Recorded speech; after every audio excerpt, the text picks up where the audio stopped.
Undisputed. We are live from LA. I'm Jenny Taft here with Skip Bayless and Shannon Sharp, guys. Hope you had a great weekend. How we doing? Having a great weekend. Great weekend. Celebrating us something special. Really? All I got to ask is, how about them Cowboys? The 49ers. We are back, baby. We're back in second place. We're just one game behind that sorry Washington outfit. Here we come. You will put some Here we come. Home playoff game. Who knew? I bet it's over. It's over Sunday. We are going to do that. Sunday. Okay, well, as long as Skip got his Cowboys in, I actually want to talk about a different guy called Mr. Tom Brady, because he found himself trailing the Falcons 24-7 in the third quarter before mounting a comeback. Brady and the Bucs ended up going on a 24-3 run that was capped off by a 46-yard touchdown pass to Antonio Brown. Brady finished the game with 390 yards, 2 touchdowns, and no turnovers. So, Shannon, what % of the credit does Brady deserve for this win? What % of the blame does he deserve for putting him in this situation?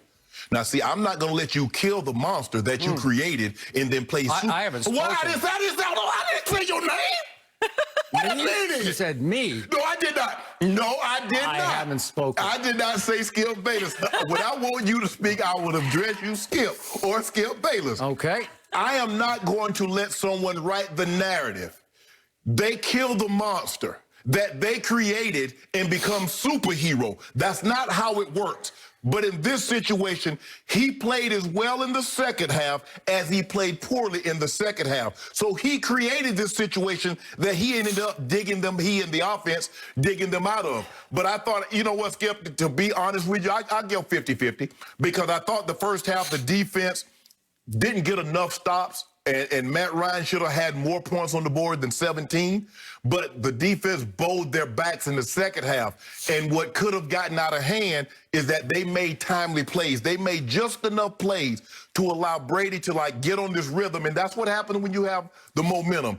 How much separation can you get when you have the momentum between you and the team? And the Falcons should have known this scenario because they had a 28-3 lead against this guy and wasn't able to create enough separation. But, Skip, the Bucs had 60 total yards in the first half, 5 first downs, and 4 real possessions. And the difference was they got pressure on Brady in the first half. They didn't get that same amount of pressure in the second half. And when they tried to dial that, whatever pressure that they dialed up, give Bruce Arians, give the OC, Byron Leftwich. Give them credit, Skip, because they made the proper adjustments. Every time they came with a blitz, something quick was coming out. They hit Godwin. They hit Mike Evans. They hit Scotty Turner. AB was there. They always had an answer for whatever the Falcons tried to do in the second half. So I want to give them credit. So if you want Brady to get some credit, I'm going to give him 50% of the credit, 50% of the blame. I'm going to give that same to the defense. But I thought he played well in the second half. 320 yards, 3 touchdowns in the second half, and got them back in the game. So, back in the game. They actually won the game. So, that's where I'm at. 50-50. Okay. I am here to tell you that in all my years of watching professional football, I have never seen 2 halves back-to-back by the same team like that happened yesterday. At the end of the first half, I was ready to proclaim on this show, sitting in this seat, that no matter their playoff chances, that team didn't belong in the playoffs.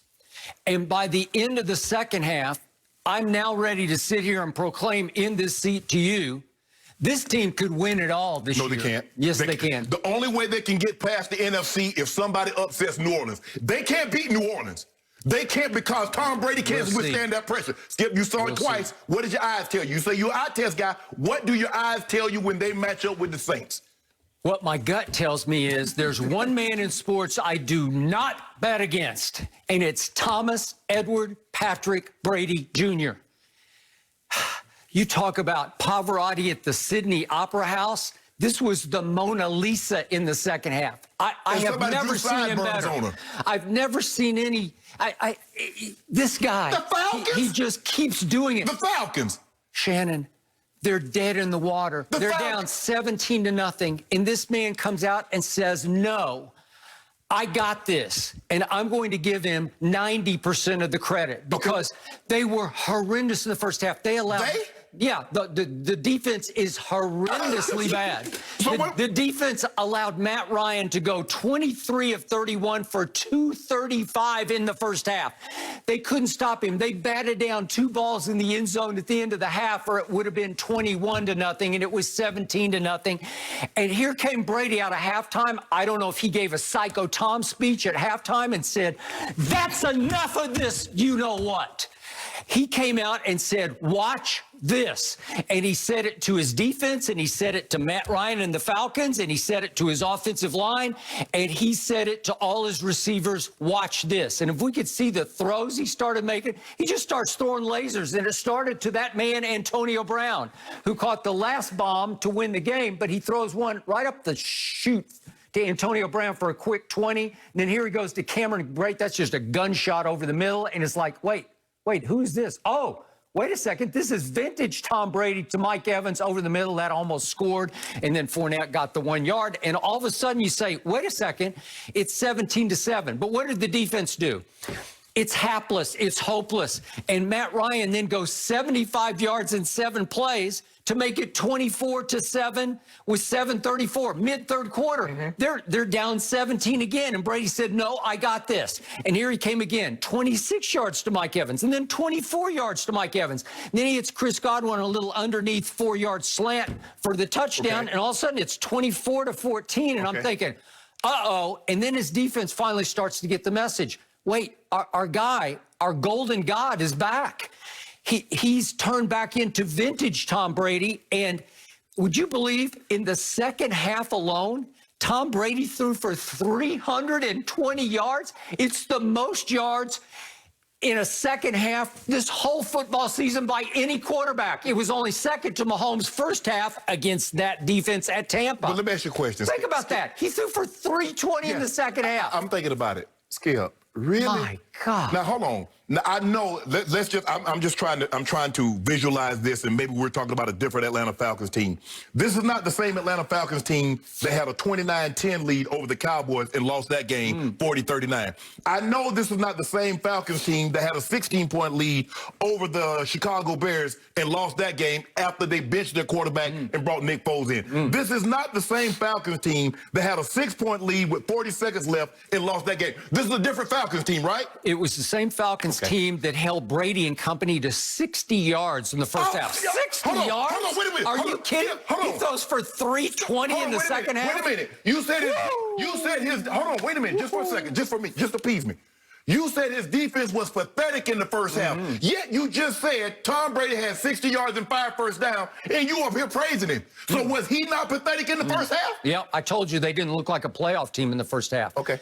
But what is he known for? He's known for second halves. He's known for fourth quarters. He's known for overtimes. He is the comeback king. He is the clutchest player I've ever seen in any sport, and I take it even beyond Michael Jordan because Tom has had so many more chances in big games and big moments than Michael had in his fairly short career. Well, this is what we saw. We saw the tale of two halves. We saw one half where they put pressure on him, and the first half, they got pressure, they sacked him, they brought safety, they brought slot blitzes, they brought corner blitzes, they got pressure, they brought gut blitzes. They got him on the ground. But what we see with Tom Brady and what seems to be the reoccurring theme is that look at when they've lost and you look at the teams that beat them, what did they do? The Rams, what did they do? Relentless pressure. Now, if you think Tom Brady could have survived that onslaught that Mahomes ran the gauntlet through yesterday, you're sadly mistaken. You know good and well because you saw it on a Sunday night. They had to call timeout to kick a field goal. So you can stop this notion. Relentless pressure, and Atlanta couldn't. Skip, don't make Atlanta seem like they're a playoff team. Come on, don't do that. I'm giving Tom credit. Tom was unbelievable in the second half, but he created the monster. Now you want him to be the superhero because he slayed the monster? He created it. 320 passing yards. 60 yards in the first half. Second half. So by a man that my man Shannon Sharp said 4 years ago, Tom, it's time to go home. What about the 60? 3 years ago, Tom, it's time to go home. 2 years ago, Tom, it's time to go home. What about 1 year ago, Tom, that's it. That's enough. Skip, he went to a team that's loaded. The problem is he can't carry you anymore. He needs Mike Evans, Chris Godwin. He needs all that. All I'm saying is this. You was talking about the 320. What about the 60 yards in the first half? Does that carry equal weight, yes or no? No, it doesn't carry equal weight to the third and fourth quarters of a game that you were down 24-7 in midway third quarter. You just told me. It's almost on par with that Super Bowl that he pulled off in that same building. It's just almost on par, given the lack of continuity, given COVID, given pandemic, given 2020, and he just pulled it all together. So he's the only one that had to go through that. No other team has had to go through that. How many quarterbacks change teams after 20 years? How about one? Give me another one. Did Patrick Mahomes change teams this year? No. I don't think so. No. Did Aaron Rodgers? No, I don't think so. But nobody had training. Nobody had training camps. Nobody had mini camps. You see rookies come in. Justin Herbert's playing unbelievable. Skip, don't do that. Don't try to see what you try to do is that you mentioned all these things like Tom Brady and the Tampa Bay Buccaneers are the only ones playing under this scenario when you know that not to be the case. Now you just told me last week. When I tried to heap praise on Mahomes, you said Mahomes put them in that situation against Miami with that poor play in the first half. Now, all of a sudden, the roles are reversed, and you hyping Tom Brady. Well, I saw Mahomes throw for 359 yards in the first half against Tampa, but in the last three quarters, I saw Tom Brady outplay Patrick Mahomes. Yeah, Tom Brady had not played Patrick Mahomes all year long. That's why there's a two-man race for the MVP. You know, it's funny you bring that up. Tom Brady's now up to 32 touchdown passes, and Patrick's got 36. So it's starting to go like this. How many interceptions? 11. How many Mahomes got? 5. Okay. How many yards does Tom Brady has? Who's his coordinator, Patrick Mahomes? Oh, it's Andy